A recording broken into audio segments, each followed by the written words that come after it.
Bonjour à tous et bienvenue dans Les Ambassadeurs. Cette semaine, on vous emmène dans le Pajottenland, le pays des paillotes. Alors, ce nom, selon une des interprétations les plus connues, serait dû à cette paille qu'on utilisait au 19e siècle pour recouvrir les maisons. D'ailleurs, il y a encore pas mal de maisons couvertes ainsi dans la région. Alors, c'est un lieu vaste de paysages, mais également de châteaux. Et je vous emmène dans l'un des plus célèbres, le château de Gaasbeek. Bonjour Isabelle. Bonjour, enchantée, bienvenue Ravie d'être au là. château de Gaasbeek. Un château qui a une longue histoire. Oui, imaginez-vous, c'est plus de 800 ans d'histoire du château et encore 100 ans du musée. Et ici, dans ce magnifique parc, il y a une réunion entre la belle nature et culture. Et ici, on entend encore battre le cœur des personnages du passé. Ils ont tous été rebelles et ils étaient vraiment audacieux. Et ça, j'adore, bien sûr. Alors c'est un château qui est passé de fortifié à résidence. Oui, les premières traces sont du début du XIIIe siècle. Le château a été attaqué plusieurs fois et c'était aussi la proie des flammes. Au XVIIe siècle, il y a un personnage flamboyant, René de Renesse. Il est un duc de Warfusé et au lieu d'une forteresse, il a vraiment créé une résidence de luxe. Et regarde ce qu'il a fait, il a créé la gloriette là-bas. C'est un salon de plaisance, donc on ne sait pas vraiment ce qui s'est passé là-bas. Et malheureusement, ce René de Renesse, il est coupé en morceaux et jeté dans la Meuse. Donc à Gaasbeek, il y a plein d'histoires morbides en fait. Effrayante. On doit attendre jusqu'au XVIIIe siècle qu'il y a la famille Arconati-Visconti. Paul Arconati-Visconti, il est bourgmestre de Bruxelles. Il a créé une arc de triomphe comme à Paris pour vraiment montrer qu'il adorait Napoléon. Quand on vous écoute, on a l'impression d'être dans un roman. Mais on est vraiment dans un roman. Je dois vous parler de la dernière propriétaire, c'était la marquise Arconati Visconti. Et au lieu d'avoir une forteresse de Moyen-Âge, c'est une recréation romantique du 19e siècle. Je pense qu'il est temps d'entrer au musée. Ah ben je vous suis. Ah oui, voilà. Oh là là, puis alors c'est entré. Oui, magnifique.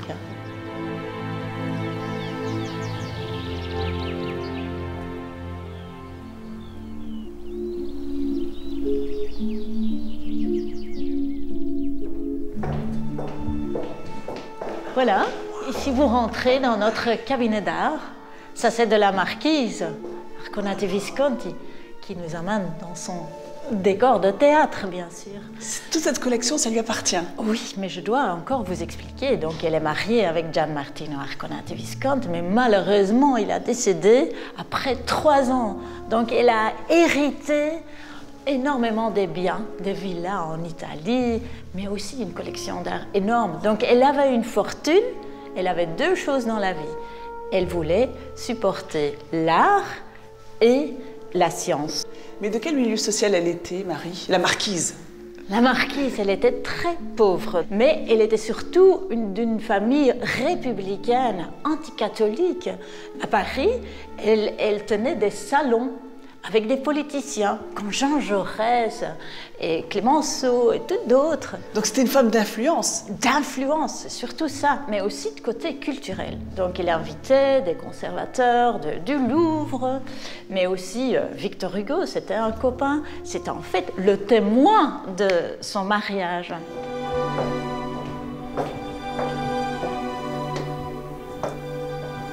Ah oui, à chaque pièce son décor, hein. Oui. Ici, on est dans la salle à manger.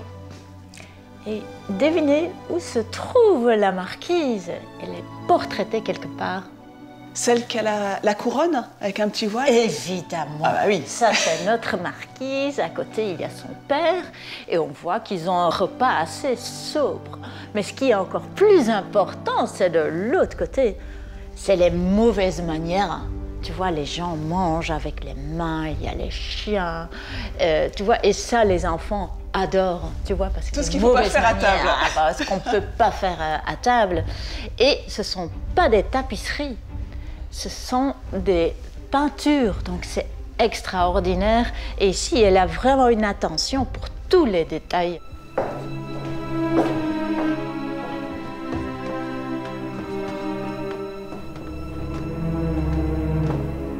Mais ce qui est impressionnant dans ce château, c'est que tout est impeccable. Les tapisseries, tout. Mais ça, c'est vrai. C'est à cause de la restauration qu'on vient de faire il y a 2 ans. Donc, tout est rayonnant dans ce château pour le moment. Qui a hérité de tout ça? La marquise, elle a eu des enfants? Malheureusement, elle n'a pas eu d'enfants, mais elle a donné le château à l'État belge et après à la communauté flamande. On entend du bruit, il y a beaucoup de visites organisées ici. Oui, c'est un musée vivant. Tout le monde est bienvenu ici à Gazbek, dans le paradis de Gazbek. Merci beaucoup Isabelle, et en tout cas on est très bien reçus dans ce château.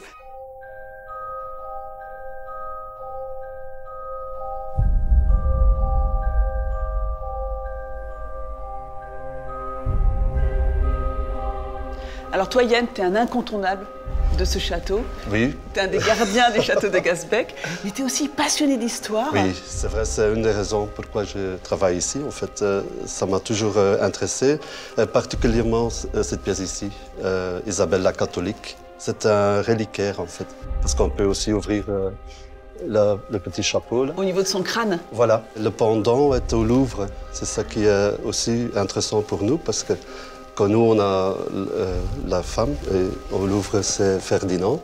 Donc ça me rassure, c'est pas ton amour pour Isabelle la catholique, c'est la pièce en elle-même. C'est la pièce, plutôt. parce qu'elle n'était pas très sympa. Mais c'est la pièce même que je trouve passionnante, surtout c'est en argent et aussi des pierres précieuses et tout ça. Et on ne sait pas ce qui est d'origine, ce qui est refait. Alors, il y a beaucoup de trésors ici. Oui. On ne va pas pouvoir tous les voir, mais non. Si tu devais me faire un top 3, j'imagine que déjà le top 1... Ça, c'est sûrement Isabelle, oui. Et ton top 2 alors? Le 2, c'est la chambre d'Egmont. On y va? Oui, bien sûr. Poursuis-moi.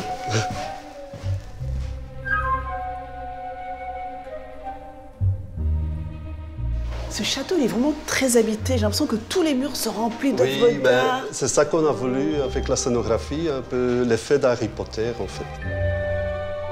Un qui est très important ici, c'est Egmont. Lui, il a été décapité sur la grande place. Joyeux. C'est pas très joyeux. Mais alors, en quoi il te passionne, ce Edmond? Egmont, parce qu'il était pour la liberté, déjà à l'époque. Et je trouve, maintenant, ça a encore de l'importance. Des personnages comme ça, ça me touche. On continue la route? Oui, bien sûr. Allez-y. Alors là, c'est la dernière pièce de coup de cœur. Oui. Ton troisième coup de cœur. Ça, c'est mon troisième coup de cœur, ça. C'est en fait une mise en scène qu'ils ont fait d'après l'ancien tableau là, de Louis Hallet, les dernières honneurs au camp d'Egmont. Donc il y avait Egmont et Horn, les deux. Décapité. Et je te rassure, c'est Photoshop. Mais ils ont mis tous des gens de la région dedans. Tu veux dire que ces personnages que l'on voit là, oui. T'en connais certains? Oui, ici, ça c'est mon collègue en fait. Peter, il a été là et le photographe le voyait avec sa barbe et il dit « Ah, celui-là, il va bien dans le tableau. » Et ça, c'est le travail de? C'est Erwin Olaf. C'est un photographe hollandais. C'est unique, je trouve, ces photos. Je les regarde tout le temps. C'est ça. Ça fait combien d'années que tu travailles? 7 ans. Et tu te lasses pas de voir tout ça? Non, parce que ça qui est bien, on a de temps en temps de l'art contemporain qui change un peu. Et comme ça fait vivre le château aussi. Hein. Bah merci Yann d'avoir partagé avec nous tes 3 coups de cœur. Oui, merci. Se nichant au creux des collines verdoyantes du Pajottenland, le château de Gazbek possède de jolis jardins-musées et la visite vaut le détour. Alors Pierre, c'est quoi un jardin-musée? Au XIXe siècle, ici dans la région, les horticulteurs étaient au top mondial au niveau production fruitière et au niveau maraîchage. Et donc, le jardin-musée veut montrer les savoir-faire de ces horticulteurs du XIXe siècle. Alors je vois sur les murs des arbres avec des formes différentes. Il y a des ronds, il y a des flèches. C'est incroyable ça. Ce sont des arbres en espalier, c'est-à-dire des arbres que l'on fait pousser le long du mur, qu'on taille de différentes formes effectivement. Ici, il y a 26 formes d'arbres en espalier différents. On a surtout des poiriers et des pommiers. Donc il fallait que ce soit bon et beau également. Exactement. Parce que c'était vraiment, voilà, c'est le potager d'un château assez riche du 19e. Voilà, donc dans un jardin de château, le châtelain voulait toujours que son jardin soit productif pour pouvoir nourrir la région, mais en même temps, le jardin devait être beau, parce qu'il y avait des invités de marque qui venaient et qui voulaient absolument voir le beau jardin.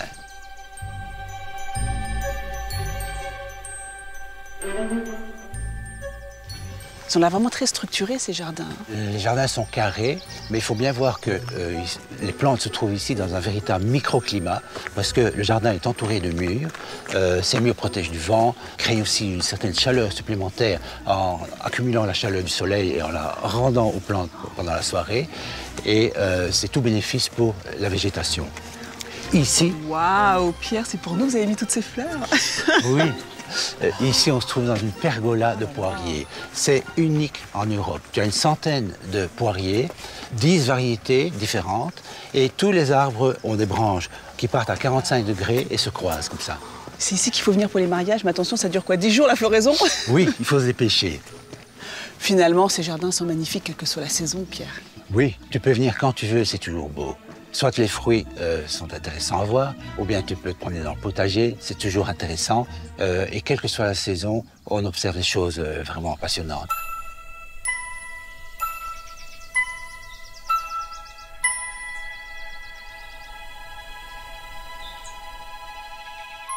Alors Pierre, on pourrait t'écouter pendant des heures, hein. Tu es guide bénévole, mais alors tu es passionné par les lieux. Oui, j'adore ce jardin, parce que c'est vraiment un jardin très intéressant et très diversifié. Et je crois un des meilleurs d'Europe si on parle de fruits et de légumes. Tu n'es pas le seul d'ailleurs à faire les visites ici. Non, nous sommes une septantaine de bénévoles. Une grande partie accueille les visiteurs et va surveiller le jardin. Une toute petite partie fait du travail de jardinage avec les jardiniers. Et alors nous sommes une dizaine de guides. Il y a 3 jardiniers et un chef jardinier qui entretiennent les lieux, mais ces 3 jardiniers sont vraiment des hyper spécialistes en arbres fruitiers. Alors quand je vois les jardins juste derrière nous, justement, tout est vraiment taillé, très géométrique. On change d'univers là, comparé au jardin potager de tout à l'heure. Tout à fait, oui. Le jardin potager et fruitier de là-bas date de 1996.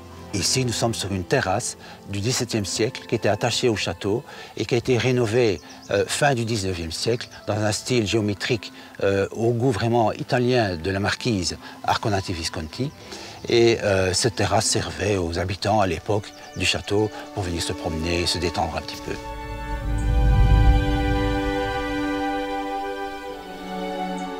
Ce vaste parc, qui effectivement incite à la rêverie, est accessible gratuitement au public.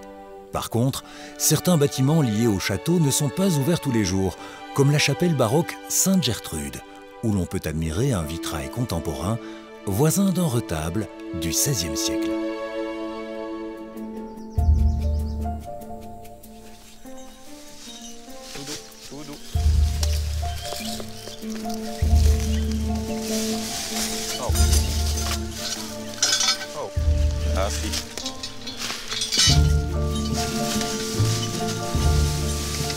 Le Pajottenland, à 2 pas de Bruxelles, est une région verdoyante, riche en forêts, en domaines historiques et paysages magnifiques. Le parc de Gasbeek, quant à lui, est entretenu par des experts, une belle équipe qui travaille de manière naturelle et respectueuse de l'environnement. Bonjour Eva, bonjour Corentin. Bonjour, bonjour. Je vous ai trouvé Ouais. dans ce parc immense. Tout à fait. 49 hectares tout de même. Hein. Exact, exact. Ouais. Et alors votre compagnon du jour? Chanel, Chanel Duboussard, Mademoiselle Chanel. un petit bébé de 6 ans. Parce qu'il faut entretenir ce parc. Hein. Oui, tout à fait. Et nous, on y participe avec nos chevaux. En hiver, on vient débusquer du bois pour les premières coupes et pour préserver le sol et toutes les petites fleurs au sol. Quelle est cette race exactement? C'est un cheval de trait, mais est-ce qu'il a un nom particulier? Oui, tout à fait. Donc ça, c'est un trait belge, c'est un Brabançon, une Brabançonne, elle. Et comment on reconnaît que c'est une Brabançonne?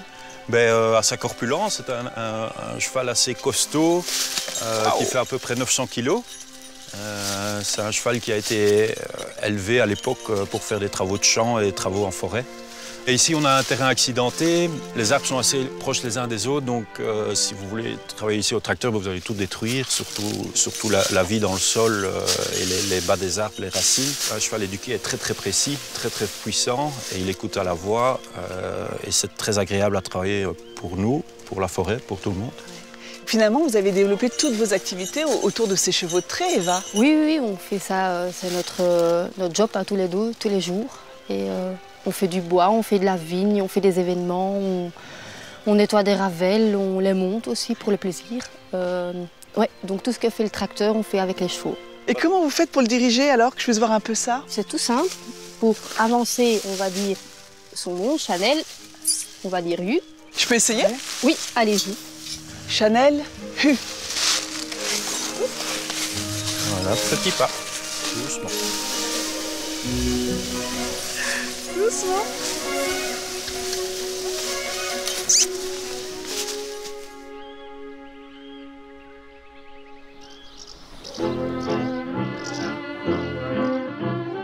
N'oublions pas que le Pajottenland est le cœur du pays de la gueuse, une spécialité que voulait découvrir également notre Nathalie.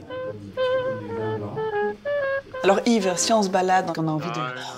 On est assoiffé, on a envie d'une bonne bière. Il faut venir à Lénic, dans ce petit café qui a été élu meilleur café du monde pour la bière. Oui, apparemment. Apparemment. Apparemment, oui, oui. Il y a beaucoup de gens qui viennent ici déguster donc un lambic ou une gueuse ou une crique. Ils viennent des États-Unis, du Brésil, des Italiens, des Suédois, des Coréens du Sud, des Japonais. Et ils sont à côté donc, des gens donc, du village même. Ça, c'est vrai que ce café, c'est même plus qu'un café. C'est pour créer du lien social. En effet, parce que le café est déjà ouvert rien que le dimanche depuis plus que 60 ans.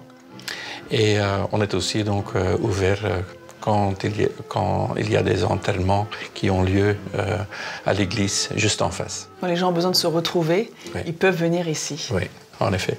Et le nom, c'est toujours été le même parce que je ne vais pas le dire. On n'a rien inventé, le nom est resté comme il est. Et c'est in de verzekering tegen de grote dorst, ça veut dire à l'assurance contre la grande soif. Alors, montrez-moi un petit peu cette gueuse, ces bières, ce qui a fait que les gens viennent du monde entier chez vous. C'est pour déguster quel type de bière? Oui, on a ici donc une collection dans la cave de plus que 200 bières de lambic, dont beaucoup de gueuses, des gueuses qu'on sait garder facilement 10, 15, 20, 30, 40 ans, parce que c'est une bière qui est beaucoup plus près du monde du vin que le reste donc, des bières.